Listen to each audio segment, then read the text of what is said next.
All right, guys, real quick, I appreciate you guys, your time and attending and getting here, okay? I know we've been talking to some management, getting this set up and stuff, but thank you guys for being here for the 2019 orientation.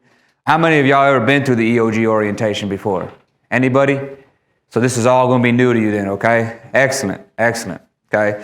We're gonna break the ice in here real quick. We're gonna do introductions. We're gonna see who I'm talking to, who you are, a little bit about you guys, okay? And then we're gonna talk a little bit about EOG. And then we're gonna talk about some safety leadership, some proactive stuff, some expectations, reducing some risk, and some of our focus programs that are in those tally books, okay?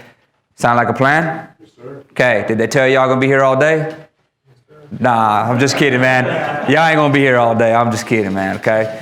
So, a little bit about myself. Everybody calls me Sonny. Real name's Emmanuel Cervantes. I'm originally from a small town right on the very, very southwest corner of Kansas called Liberal, Kansas, where I'm originally from, okay? I grew up there. I've been in the oil field since I was 16 years old, doing rustabout work and oil field construction, pipelining, and all that stuff. I turned 18 years old. I jumped on a drilling rig. I worked for Trinidad Drilling for 2 years. I said, to heck with the oil field. I'm never going back. So I went and got me a degree how to fix cars. I ended up in the best scenery right here in the whole wide world, West Texas. Started working for a couple dealerships. About 4 years passed. Recession hit, whatever. Nothing was going on in the auto industry. People were bailing out each other, stuff like that. So I got back onto a drilling rig. I started with Neighbors Drilling, and I worked all the way up Neighbors Drilling, all the way up to drilling. I actually did a little bit of drilling, and then I got onto the safety side with Neighbors Drilling. I've been in safety ever since. Worked my way up through there. I was actually the corporate HSE rep for Neighbors Drilling, and I came to the dark side, to EOG, and here I am talking to you fine people. A single word that reflects safety to me is, it's not really a single word. At the end of the day, it's going home back to my family is what safety means to me, okay? And just a real quick introduction, just like I said, I'll pass it on to you. You ain't got to go as detailed as me, but we'll just continue on through the whole room, and then we'll kick the rest of the presentation off. Sound like a plan?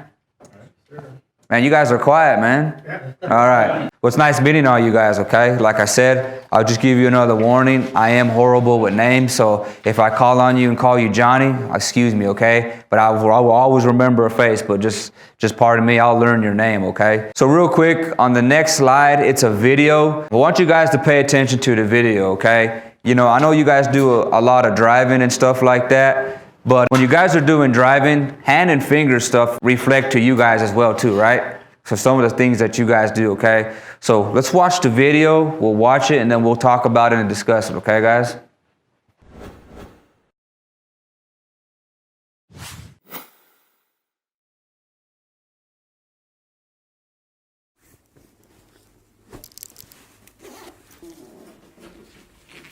Hey John, how's things? I'm alright, Gary, how you doing? Ain't bad.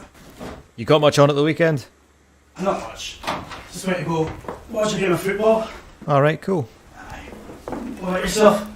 I've lunch with the family and then a game of golf with the wee man after that, so yeah, should be good. Morning lads, got a fairly steady day today. Made good progress yesterday with the 2 shutdowns that are due for shipping tomorrow, so we'll just carry on with that. Then we'll be happy with our tasks for today.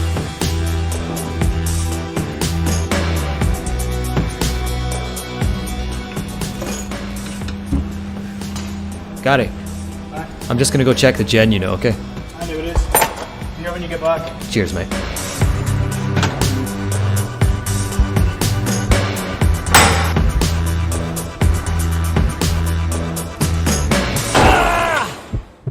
John, you okay? John, you alright?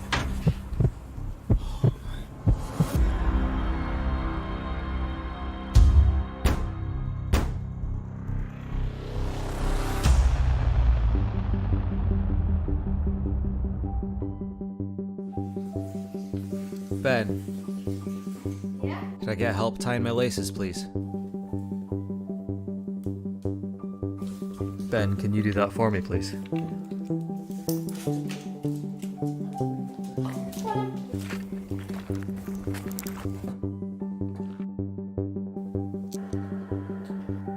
Skills. Dad, Yeah?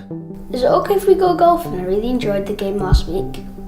Sorry, Ben, I won't be able to go for a wee while. My hand. Okay.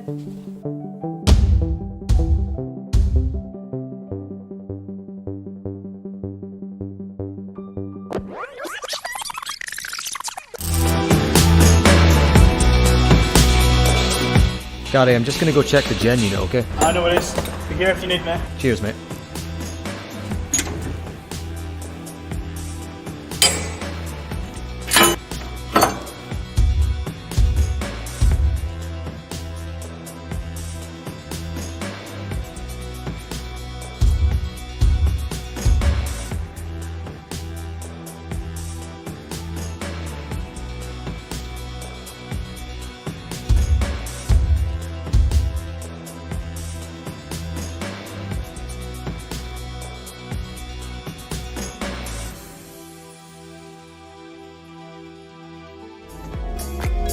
You ready, Ben?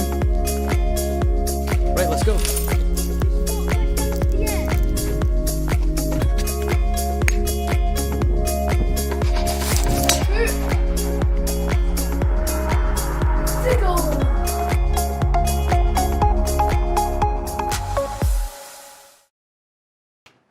So in that video, what'd you guys see?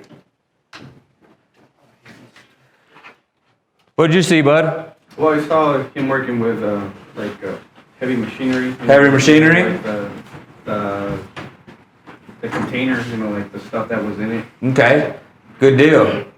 What'd you see, Renee? He was working with his hands and He's working with his hands? Good deal, good deal. What about somebody from over here? What else did you see in that video that happened? Did he get hurt? Yeah, it hurts. He needs to be very careful with the walk through the machinery. Yeah? What did he hurt? He hurt his hand, right? Exactly. Who hurt his hand? He did. You sure it was him? I think somebody closed the door on him. Somebody closed the door on him. That's exactly right. They closed the door on him. At the end of the day, I asked this question. What was your name again? Jerry? Jerry? If I was working next to you and I hurt you, how would you feel about me? Not too good. Not too good, right? How would you guys feel about the rest of me if I hurt him working with you guys? How would you feel? Unsafe. Unsafe, right? Wouldn't trust you. You wouldn't trust me too much, right? So that video is saying at the end of the day, we got to be each other's brother's keepers, right? We got to look out for each other. At the end of the day, how important are these? Very, very important, right? These things are in the line of fire all the time. You know, we may drive here and there, but a lot of times we got to get out. We got to do certain things. These things are in the line of fire all the time, okay? I like to call these the money makers. If you don't have the money makers, is it hard to make money? Yes. Big time, right? So I encourage you guys to take 15 to 20 seconds just to see where your hands are at, see what hazards, mitigate them and all that. That way you know your hands are going to come back out in one piece. It don't take nothing but 15 to 20 seconds to do. Fair enough? Because a lot of times, what else did it affect with that guy's life? His personal life, right? You think his son was hurt? Yes. Couldn't do the normal activities, right? Raise your hand in here if y'all got families and kids. Raise your hands. I want to see. So the majority of us have, kids and wives or families and everything like that, okay? At the end of the day, they depend on these as well, right? Especially for yourself, because at the end of the day, we work for our families and kids, right? And if we don't have the money makers, that's going to be a hard thing on them as well, right? Yeah. Good deal. So trending engagement right there, hand and finger, it's a common injury that's throughout the oil and gas industry, okay? So we want to bring this to you guys' attention to make sure you're watching where your hands and all that are at, okay? So EOG's commitment and our core values, okay? We want to be the U.S. leader in return on capital. We want to be the U.S. oil growth leader among the lowest cost producers in the global oil market. And what does that big one say? Commitment to safety and the environment. Commitment to safety and an environment, okay? When we hear that word, commitment, what does that mean? You have a compromise with the company to uphold that to safety. To uphold to safety? I like that. How about you over here in the Led Zeppelin? To practice and then safety. To practice safety? Good deal. I like that one. What do you think that means, Sarah? commitment, working towards a common goal. To a common goal? Okay. So let's just say, for instance, if EOG didn't care about people, if we were sending people home in pieces or even killing people all the time, you think we're committed? Not at all, right? So we, on our end, have to be committed to our business partner to be safe, right? At the end of the day, who's important in here? The people are, right? You guys are important, okay? And all we want to do is give you that commitment to safety to send you the same way you came home to go to work, right? We want to send you home in one piece. And is there anything wrong with us giving you that commitment to safety? No, sir. No? Is there anything wrong with us wanting you guys to go home in one piece? No, sir. That's all we're saying right there, guys. We want to give you that commitment to safety, okay? That's all we're asking right there. That's coming down from our CEO, because at the end of the day, you guys are the expert at what you guys do. Y'all agree? Yes. We're not the experts. That's why we hired you guys. That's why we're business partners, because we feel you guys are the expert at what you guys do on a day-to-day basis. But if we don't give you that commitment and show that you're not important, it just goes down the drain, right? So working safely can compete with other demands, such as the requirements to get the job done quickly. While our objective is to get the job done as efficient as possible. Somebody read that one in the red. Go ahead, Kelly. No task is so important that the safety and health of our employees and contractors should be compromised. What does that mean to you? That nothing is as important as our safety. Okay, I like that. It's a good answer. Good answer, okay? At the end of the day, right there is what we want to say is put your foot down. If it's uncomfortable, don't do it. Somebody tells you to do something unsafe, don't do it. If somebody's next to you doing something unsafe, don't do it. Don't do it just to make the boss happy, because you got to make them happy because you got to get this job done, or you got to drive the extra mile when you should have pulled over. Don't compromise your safety. Pull over. That's all we're asking you right there. Is that so hard to do? It's just say, hey, hold on a second, time out. That's all we're asking you to do. I mean, in reality, that's a truthful question I'm asking. Is it hard to do? No. It's not, right? So a lot of times, though, we sit here and preach stop work authority. Yeah, we're going to stop the job. We're going to do this and we're going to do that. But we walk out that door and it goes out one ear and out the other, and we go out there and do wrong mistakes. We compromise our safety. Okay? Don't preach it if you're not going to do it. That's all we want you guys to do. If you're compromised or if it's unsafe, put your foot down and say no. Hey, you know what? I'm not going to drive this extra 30 minutes. I'm tired. I'm pulling over. Or, hey, I'm going to put my impact gloves on because I know it's the right thing to do. Just because I can do it in 1 minute or I want to take a shortcut, just stop. We want you to practice what you guys are preaching. That's what that says right there. Y'all agree? Yes. And we must be committed to a culture of safety that motivates us and ourselves and others to take unacceptable risks, okay? What's an unacceptable risk? Driving over your HOS hours. Driving over your HOS hours. What else? Anything that compromises your safety. Anything that compromises your safety. Okay? If you get frustrated, take a short break and get it together. Get it together. Reset the brain. Reset the gears. Okay? What else? I know there's some other ones out there. I know y'all know the tricks in the books. Come on. No, being out loading, unloading your truck while it's lightning and thunder. While it's lightning and thundering. Good deal. What about smoking around flammable stuff? No smoking? Not smoking. Not smoking, right? So those are things that are unacceptable risk. Okay? A lot of times we like to take unacceptable risk because it saves time sometime, right? Just because it saves you a minute here doesn't mean, or 5 minutes here or there. It'll catch up with you. I guarantee that. Every unacceptable risk that you do, you may save over a year, 40 hours. You keep doing that over the years, it'll catch up with you, okay, guys? And that's what we're saying right there. We got to stop each other from doing the unacceptable risk, right? Just like that example that I used with Renee. If I was working right next to you and I let you get hurt, or you guys see me that we're doing something unsafe, y'all would need to stop us, right? Because if you didn't stop us, you're just as guilty as me and him doing the wrong thing. And that's what we're saying right there. That's coming down from our CEO. We want to stop each other and send each other home the same way we came to work. So EOG's commitment, beliefs, and expectations, okay? We want to provide that safe workplace. We want to safeguard the environment and support our contractors' safety programs. What does that mean? Yeah. Put us in being safety all the time. Being safe all the time? Good deal. Support the safety rules of the company. Man, that was perfect. Both great answers. Both great answers, okay? And with that, that's exactly right. We want to support what you guys got in place. Because you think if we didn't support what you got in place, you think that'd be a good thing? It'd be bad, right? It'd be very bad. Because at the end of the day, I said you guys are the experts, right? You guys are the expert at what you guys do. But if I don't support what you guys put in place, it's not fair, right? And empower all personnel to be proactive for safe operations. When we say the word empower for proactive operations, what does that mean? That mean push a person forward, uplift them to do the right. To do the right thing? I like that, man. Okay? How many of you have the authorization to stop the job in here? Raise your hands. Everybody in this room. Everybody does, right? And we want to give you that power. We want to support that authorization that your company gives you as well.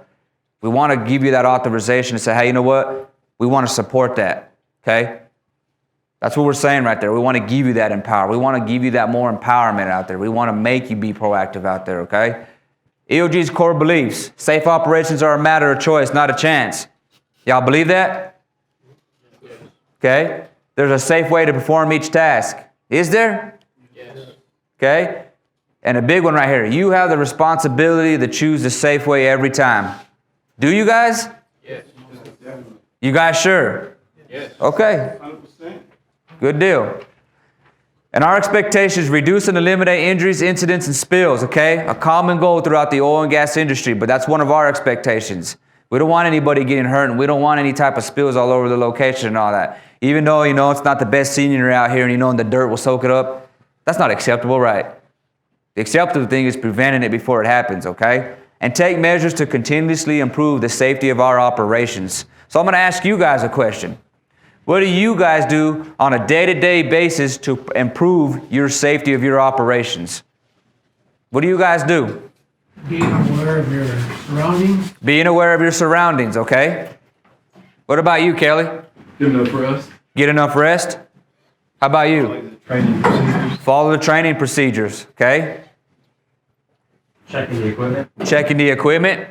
Pay attention. Paying attention. Good deal. Following safety procedures. That's a good one right there. Those are all ways to improve your operations, right? But what's the biggest one that we got to do? Don't be complacent. Don't be complacent. I like that one. Man, I like it. I like that one a lot. That's a good one. But what are we doing right now with each other? Communicating, right? That's a big one out there. If you don't communicate, you can't improve your operations, right? So I want to ask you guys another question. Raise your hand in here if you're perfect. Raise your hand.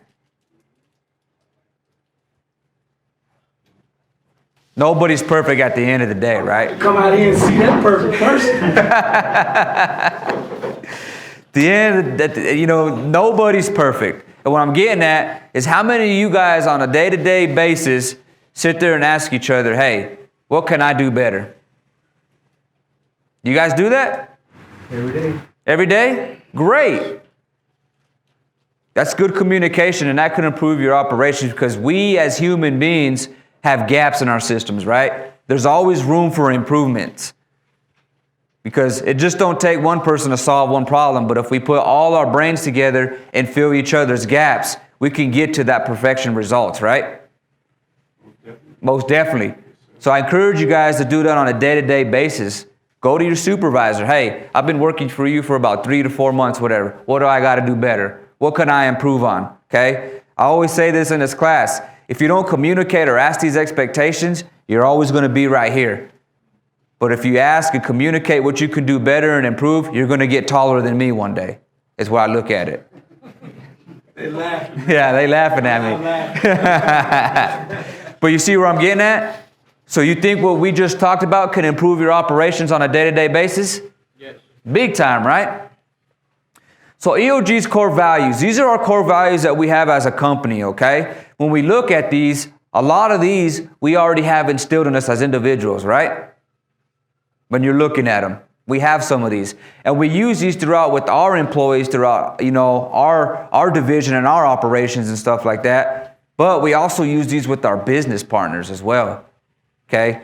Because what good is it with a business relationship if we don't have honesty, integrity, fair dealing, mutual respect, and all these? You think that's a good thing to have with a business partner?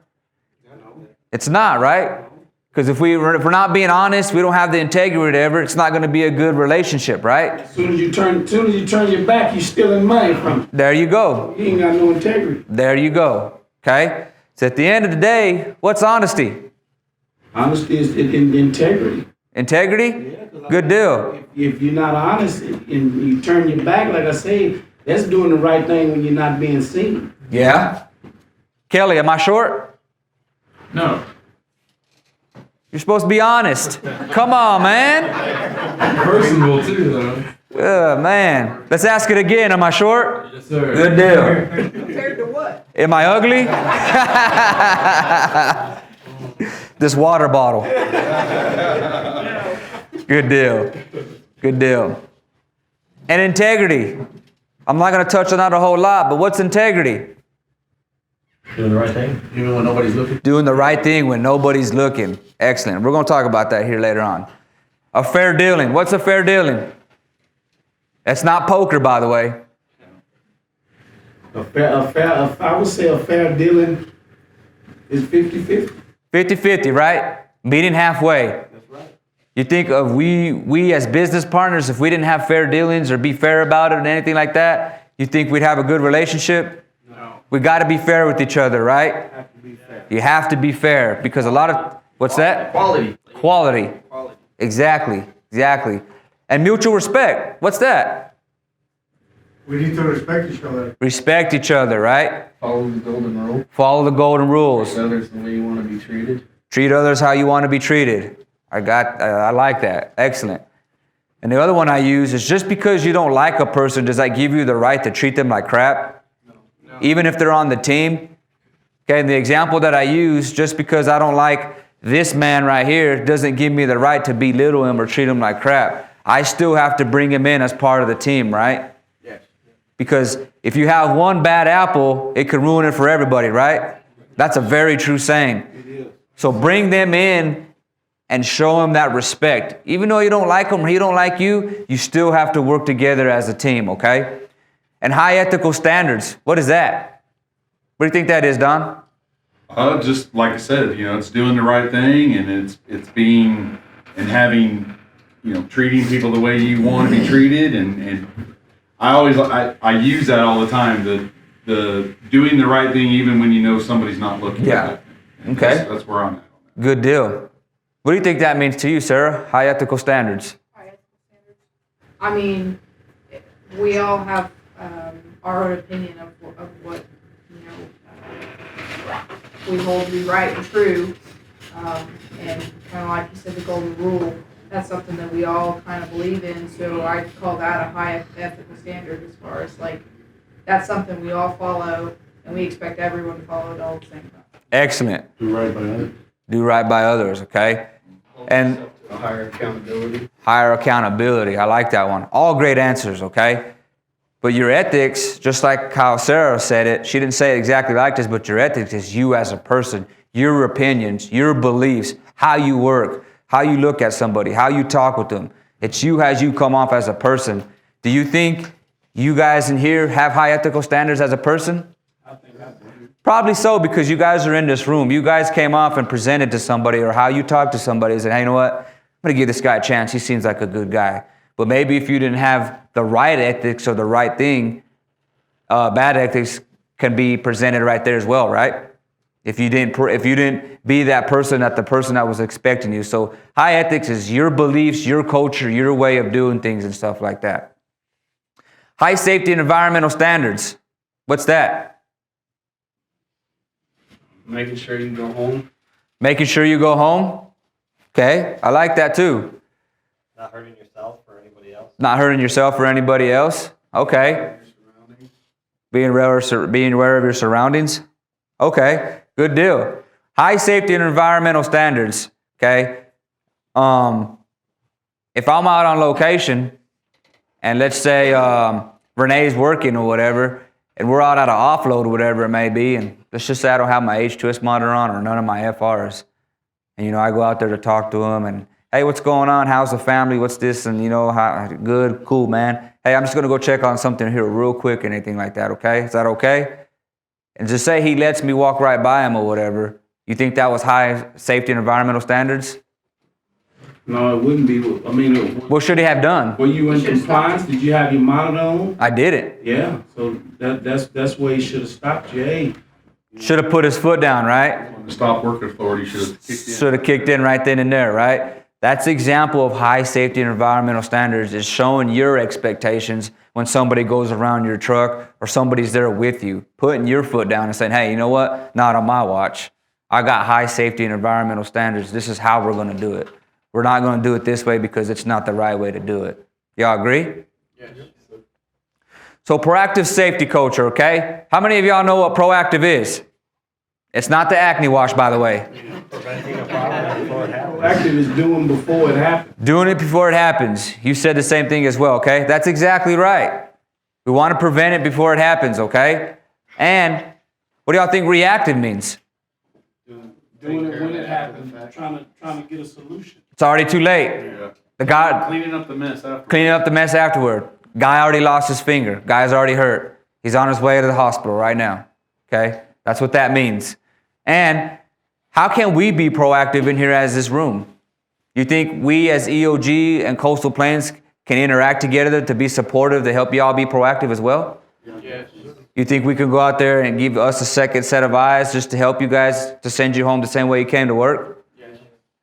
That's another way, right? Okay? Or maybe through our managements as well, okay? And develop and implement specific work standards. Going back to where if you're on that location, implement your standards. Talk about it. Hey, not with me. When we're going to do this job, this is how we're doing it. If you don't like it, there's the road, That's one way to be proactive, right? Okay? And explain and expect job planning and hazard identification. What is that? What's hazard identification? Being aware of your surroundings, know what's going on. Know what's going on? Where's the windsock? Which way is the wind blowing? Which way do I need to evacuate in case my alarm were to activate? Those type. Good deal. That's good job planning right there, okay? And hazard identification is also looking for things that can hurt you, mitigating it, all right? Mitigating the hazard before it hurts you. Is that a way to be proactive? Yes. You just don't want to go out there and work around hazards all the time, right? Because if you're doing that, you're working towards the reactive side. And perform team visits.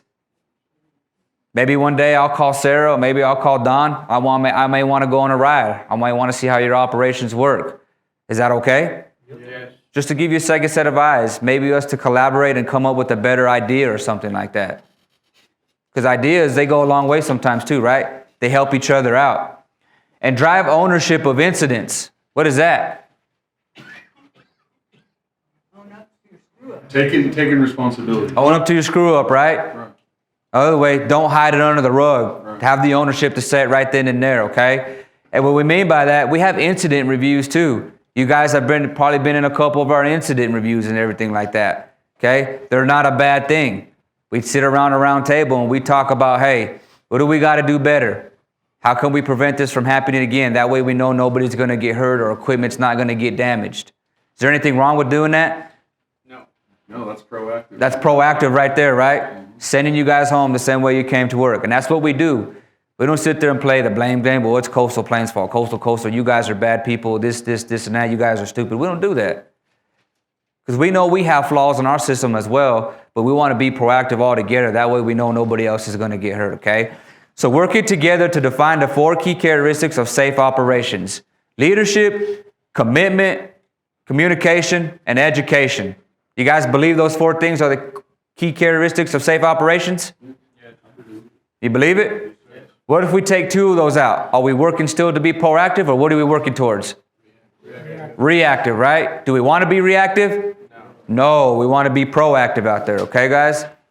So, on the very, very back of your tally books, the very back, the hardcover, the very, very, very, very back.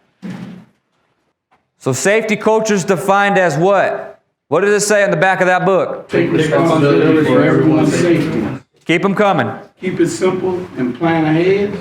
Use JSAs to identify hazards. Communicate safely, expectations timely. Be motivated to stop others from taking unacceptable risks. Hold on a second. I want somebody else to read, not just him. Come on, y'all. Incidents immediately, demonstrate safety, leadership, establish proactive versus reactive belief, and continuously improve the safety of operations. So with these being said up here, do you guys believe this is safety culture? Yes. It is, right? It's the foundations of a safety culture. Is this something you guys have right here, what's up here, that you guys do? You guys doing this? Yes. Excellent. If you guys are doing this, excellent. Okay, that's a pat on the back. Okay, these books are for you, but those are reminders on there to where you can use these on a day-to-day basis to see, hey, you can use this in your JSA. This could be part of your tailgate meeting, okay? Hey, all right, let's talk about safety culture real quick. When we're guys out there, you can use these as examples. Do you think if we took a lot of these away, do we have a safety culture? No. Probably not, right? The reminders there. Can we add to that list? Can it get bigger? Yes. Way bigger, right? You can get taller than me again? Yes, sir. It can, right? Big, most definitely, okay?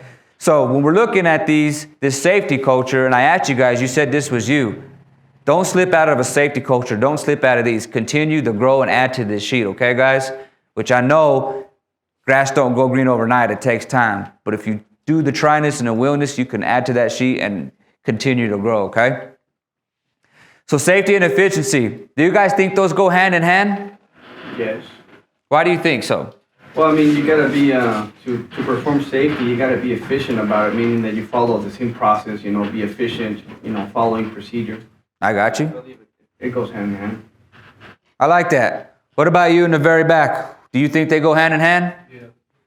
Why do you think? Well, because if you're not safe, you can't really be efficient because you're gonna screw something up somewhere along the way, and then that just costs time, costs money. I got you. I agree. Both excellent answers, okay? At the end of the day, those are the right answers. And the example that I use is what I was taught years ago. If safety and efficiency do go hand in hand. What I mean by that, this is the example that I use, okay? This one's efficiency, this one's safety, okay? If you're just out there performing, what's happening to your safety? All you do is care about the job. That's all you care about. Where's your safety going? It's going down. And what else are you asking for? You're asking for death. For death or an incident, okay? Let's put it in reverse. If you're just being too safe, and just care about safety, what happens to your efficiency? You see how they have to go hand in hand? They have to go hand in hand, okay, guys? That's just in the nature of this business, they have to go hand in hand, okay? We want people that are knowledgeable. We want job tasks to be a habit as well. When I say that of being a habit, what does that mean? Having a routine, right? And the example that I use, if I was to throw a ball at you, Kelly, what are you going to do? Catch it. You're going to catch it, right? It's a habit. You're used to catching a ball. That's what we want out there as well. Make your job task a habit, because a lot of times when you're lagging, or you're just lagging, or you're not paying attention to what's going on or whatever, what happens to the efficiency? It goes down, right? So make your jobs out there a habit. And correct tools are plentiful, maintained, and available. Why do we need the correct tools out there? So you can get the job done, right? So you don't make homemade tools. Yeah. Try to open a ball valve with a screwdriver. It ain't gonna work. That ain't gonna work. No, sir. Okay? And equipment is maintained at proper intervals to reduce unplanned activities. Why do we need to maintain our equipment? Because that's just the way we used to work, you know. If we keep the equipment, you know, it's for our own safety and work. Good deal. Maintain equipment is safe equipment, basically. Yeah, I like that one, okay? A lot of times, is it okay to be sitting on the side of the road or sitting on downtime? No, it's not. Just because, oh, I'll grease that later, or hey, I'll fix that later. I gotta keep this truck going. I gotta keep it going. If you neglect your equipment, it's gonna neglect you, okay? And sometimes it can neglect you enough to where it can hurt you or even kill you. So that's why we put that up there, okay? Distractions are minimal. Is it okay to have distractions out there? Distractions that get people hurt, right? And we want to the operation has feedback loop for continuous improvement, and then the feedback's implemented it back into the process, okay? So if I'm talking with Renee, and let's say I work for Renee, and I go up to Renee, just like I used the example earlier, and say, hey, Renee, man, I've been working for you for about 3 months, man. Is there anything I could do better for you? Is there anything I need to work on? And he's going to be like, hey, you know what, Sonny? Every time I'm going to give you my honest opinion, okay? You do everything good. You're a great hand, man. You always have this. You always have that. But, man, sometimes I do catch you on your phones, or sometimes I have caught you a couple times without your seatbelt, okay? And some of your pre-job truck inspection lists, they're not as good. So we need to work on that, okay? But, man, I don't want to lose you. I got a lot of faith in you that you can, if you use this feedback, you can go a long way for me and everything like that, okay? But if he doesn't implement that back into the process, what happens? The guy don't think he's doing everything right. Not doing, He don't think he's not doing nothing wrong. Yeah, he's not going to think he's doing nothing wrong, right? That's why you got to implement it back into the process to where let that person know. Because if I don't make him better, or he don't come ask me how to make better, can we all get better? We can't, right? That's why we got to communicate with each other. Exactly, okay? So implement whatever's told to you back into the process, okay? And it don't even have to be an example like that. It can be where, you guys have a safety meeting and you could talk about it. Hey, yesterday there was this, you did that, whatever it may be, talk about it. That way everybody knows what's going on. You implement it back into that process, that feedback, okay? So barriers to a safety culture. What's that first one say? Counterproductive beliefs.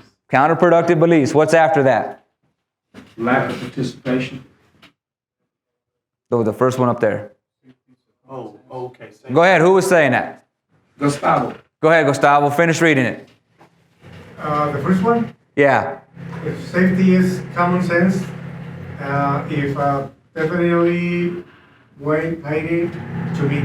Okay. Excellent. Is safety common sense? Yes. It is. No. Whoa. I always love this part of this presentation. Common sense ain't so common. What do y'all think? Some people don't have common sense. Some people don't have common sense. I could agree with that. Okay? It definitely won't happen to me. Is that a good mentality to be in? No. Can I walk out this door and be like, hey, man, I ain't going to wreck. Ain't nobody going to wreck into me. I'm going to talk on my phone and text. Ain't nothing going to happen to me. Is that a good mentality? No. Not at all, right? So, safety is common sense to a perspective. If my stove is on and if it's on fire, I know not to put my hand there, right? Okay? But who said safety was common sense in here? Renee did? Who else? Now everybody's like, oh man. I think I'm a little guilty on that because explain that to me because I think I'm a little guilty on saying it's common sense too. All right, I'll show you an example. Hey, real quick, man, I need you to do a job for me. I got this transfer pump right here in this reserve pit. I need you to lock and tag it out, go in this MCC house, and then when you get it locked out, I need you to take this trash plug off, clean this trash out here. Then I need you to transfer over here, lock this one out. One well taken. Okay? One well taken. I don't know what you were talking about. Okay? But that's common sense. No. You have to have some knowledge of what's going on with what you just said. You have to. I know it's common sense.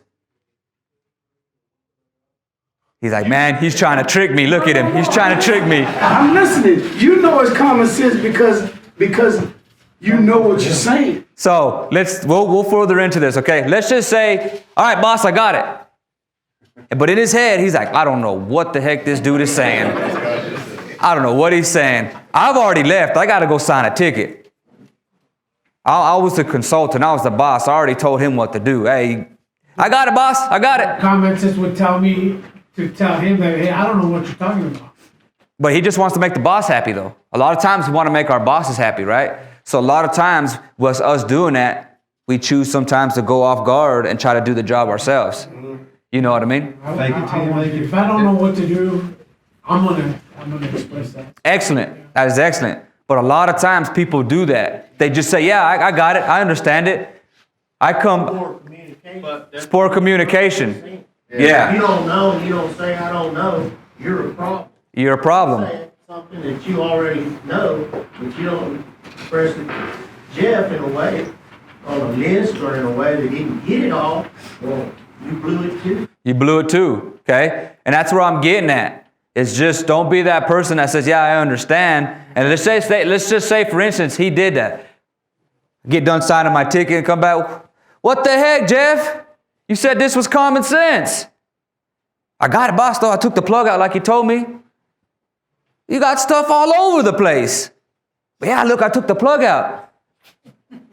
But what he should have done is, hey, hold on. Just like this man said, hey, hold on a second, man. What are you talking about? Hey, I don't understand what you're talking about. Because there is a lot of people out there that like to be like that. They'll tell you a job and they'll be like, hey, it's common sense, you got it. And they leave. Okay?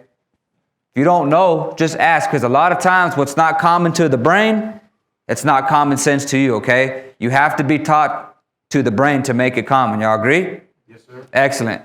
Lack of participation. What's that one say, Renee? It says, expectations are left unclear and personal are left guessing.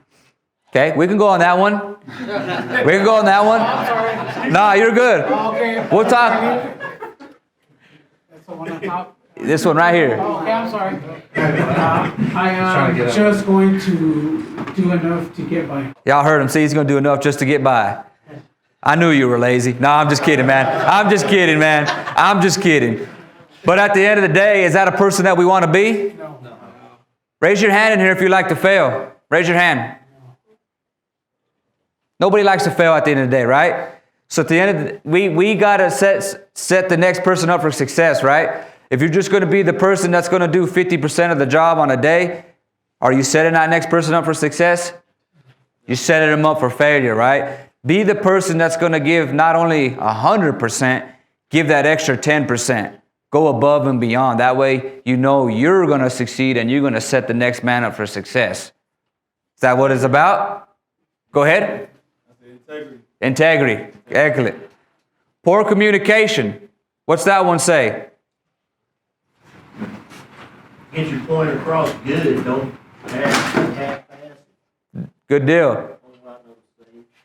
They should already know what to do without me telling them. Is that true? Y'all just get up, come to work, and already know what to do? No. You got to communicate, right? You can't give poor communication because poor communication gives what kind of results? Poor results. And we want good results. Past faults. What's that one say? What's your name in a red checker shirt over there again? Renee? I got two Renees? Okay. Can you read that one? What says past faults? Confrontation and negative feedback is not easily to faulted. Forgotten. Okay? Since he read that, what do y'all think that means? Like if you did something bad, they're going to constantly remind you of it. Constantly remind you of it, okay? I'm going to ask you a question. What was your name? Arturo. Okay? If Arturo is working for me, and I sit out there and just be negative with him, man, Arturo, you're worthless. Man, you could never drive right. Man, you're always doing this. Man, I don't like how you eat. Man, I don't like how you talk. Man, you just a worthless hand. I don't even know why you're working for Coastal Plains. I heard last time you almost got somebody killed. You almost got somebody hurt. You're just a bad person, man. If I was that type of supervisor with him, at the end of the day, what am I doing to that man? Tearing him down. At the end of the day, he's going to see me across the cattle guard and want to put a foot up in my tail, right? He's probably, yeah, look at him, yeah. That's just being honest though, right? But I'm beating him down. Is it okay to beat a person down? When you beat a person down, they start to think that's all they're good at is doing nothing but bad things. That's all they think about. They get mad, they get negative. They don't think about what's actually going on. So If him being like that, what kind of results are you going to get? Poor results, negative results. What kind of results do we want? Positive, right? We want positive results. At the end of the day, if we have nothing but negative results, is that a good atmosphere? Is that a good culture? It's not, right? It goes back to poor communication, the same thing again. Yeah. You know, you gotta get your point across in a way to get some decent results. To get some decent results. I like that. He's exactly right. Okay? But don't be the person out there that's just going to beat up a person just because you can. Because you could bring out a positive in a person and he could be the best driver or the best hand in the whole wide world, right? If you just give him a little bit of positive reinforcement. Okay? A lot of times we deal with that here in the oil and gas industry, to where people just down talk each other. They say things like that to people. And a lot of times what ends up happening to that individual, he twists off, he leaves. Okay? And a lot of times people quit their jobs because of their bosses, or just because the people they don't work with, because of that past confrontation or how they are with people. Okay? Lack of leadership. Leaders fail to walk the talk and do not lead by example. Y'all believe that? Yes. No. You don't believe that? No. Why is that? Leaders don't feel the one to talk. Yeah. If leaders fail to walk the talk and do not lead by example, is that a good? Do you believe that if leaders fail to walk the talk, is that a good example? No. It's not, right? Yeah. Do as I say, not as I do. Exactly, man. Monkey see, monkey do. Yeah. Okay. Lack of clarity. What's that one say, Kelly? Expectations are left unclear, and personnel are left guessing. That goes back to what this gentleman was saying. How many of you guys like to be left guessing? If you're left guessing, what should you do? Ask questions. Not go do the job? Just say, hey, I know how to do it, go do the job? We've got to communicate, okay? We got to, hey, I don't understand what's going on. Hey, Sarah, I don't know what's going on. Can you help me with this question? He wants me to do this and this and that, but I don't understand it. I'm going to call Sarah, or I'm going to call the other driver. I'm going to call somebody, okay? I'm not just going to take it upon my own hands just to do it, because a lot of times when we do that, what happens? Spill, an incident. Yep, exactly right. In inadequate training, no one spent adequate time coaching, mentoring. Is that an excuse we can use? No. We can't, right? The one I like to use on that is that every time somebody gets out there and gets caught doing something, well, I didn't know that. Nobody trained me to do that. Nobody trained me to do that. You catch them again. Well, I didn't know that. I forgot. I don't remember that in my training. Or my trainer didn't tell me that. Then I'm going to call Sarah and say, hey, this guy, I've caught him like 10 times. He said he ain't never been trained on this. He ain't never been trained to bump test or push his button on his monitor or even wear his monitor. Is this true? And she's going to be like, whoa, what's going on? Well, that's what this guy's telling me. That they were never trained to wear the H-twist monitor right here, or press the bump test before they go out there and all that, or they weren't tested to have a spot or anything like that. Then she's going to come back and say, no, that's not part of our training program. This is what we do. Right or wrong? She's like, yep. I suppose. I'm gonna pull training records, but that's just me. See, she's going to pull the training records, but when she pulls the training records, she's going to be able to see. She's going to be able to look at that, okay? So in this next video, it's a 30-second video, okay, guys? It doesn't have no sound or volume, but I want you to watch this video.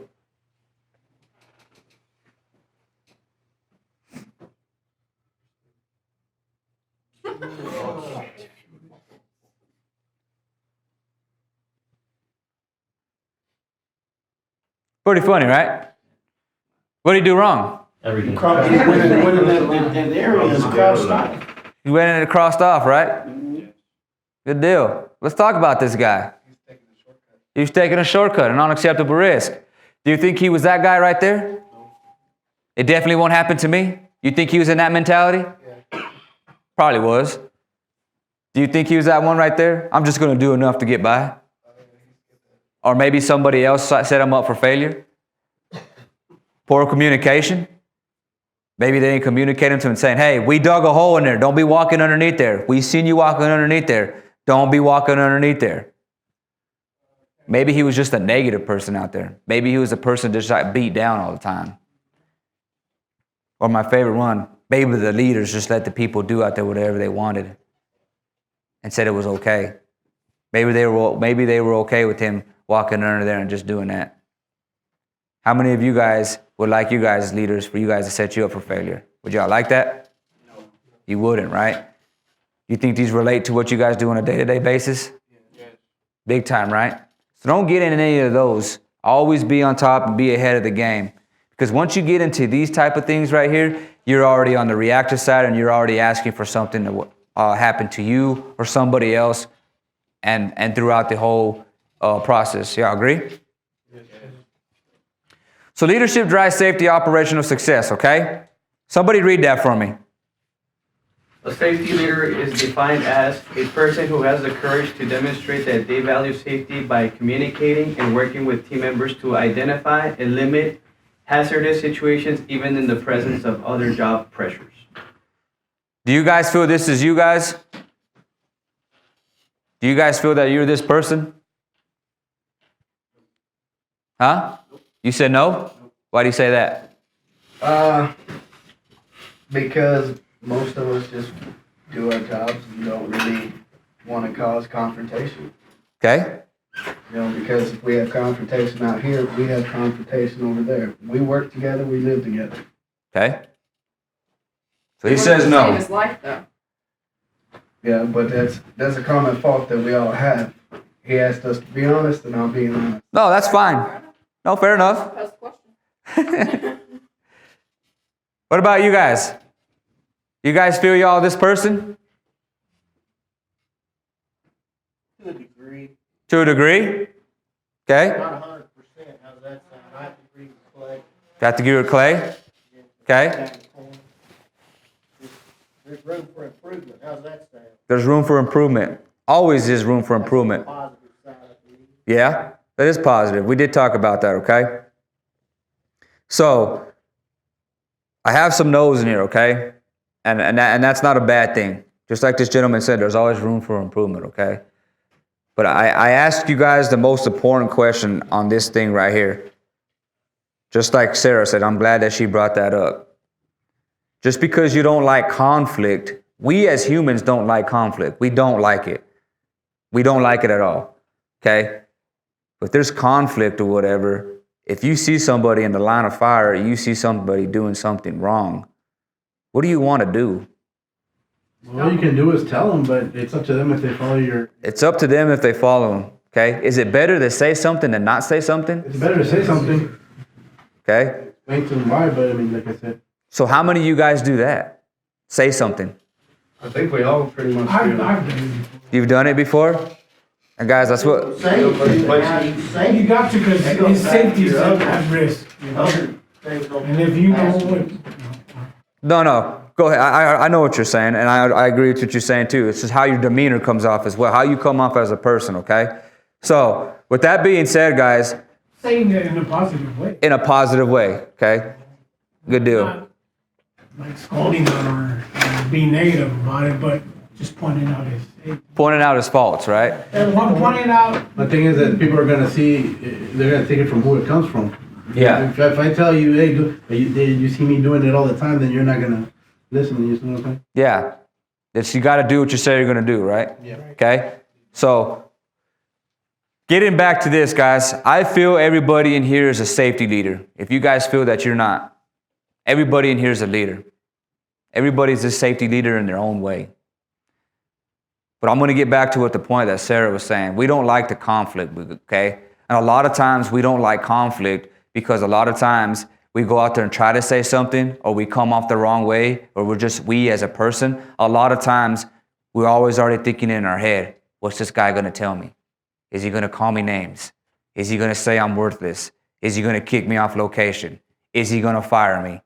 Is he going to do this? That's part of it, right? That's a lot of times the biggest step to being a safety leader is having that courage. That's why a lot of times we like to just kind of step back and just kind of do our thing and say our little thing and just ignore the problem. That's a true statement. So being that safety leader is going back to where it's having that courage to speak up, okay? Is what I was wanting to get at, okay? Is everybody in here is a safety leader, but if you see somebody doing something wrong, or if you don't address a problem, you're just as guilty as them as well, okay? And if you don't say anything or step up, the problem's never going to get fixed. Okay? And the biggest thing about being a safety leader is having that courage, okay? Because a lot of us don't like that conflict. But guys, once you step over that white dotted line and have that courage, it's a lot easier after that, okay? And the question that I ask everybody in here is raise your hand at one point in your life you've ever been scared to stop the job or say something to somebody. Raise your hand. Everybody, even myself, okay? The reason being is because we didn't want to get screamed at. We didn't want anybody to say anything bad to us. We didn't want to get fired. We didn't know what was going to be said, okay? But have that courage. And having that courage is the best that you can have. It's better to say something than say nothing, okay? Because even if they get mad at you, they call you every name in the book, stomp on your feet, you're worthless, this, and that. As long as you said something, that's what counts. But if you don't say anything, that's a bad thing right there, okay? And what I mean about that is somebody's going to have your back. Somebody's going to say, hey, you know what? Steven said something. He tried to stop him. He tried to tell him this. I seen Steven do this. And then somebody else is going to come. I seen Steven try to say something. Somebody's going to have your back. And once you do that, they're not going to go after you guys no more. They're going to go after that person. So that's the biggest step, is to being that safety leader, okay? Everything else you guys probably already do, right? You communicate. You look for hazards. You do anything like that. But the biggest part is, just like Clay said, is that confrontation, because we as humans don't like that confrontation. But a lot of times, if you have a bad environment or have bad confrontation, if you don't say anything about it, is anything ever going to get better? Is anything ever going to get fixed? You have to say something about it, okay? Be that leader and say something about it. Even if it's a hazard, even if it's an issue, even if it's just something that don't even matter. You could be right or wrong, but it's not going to get you in trouble. Doesn't matter what it is. You're wrong and shut down a job, then not say something and somebody get hurt or injured, injured or killed. Exactly, okay?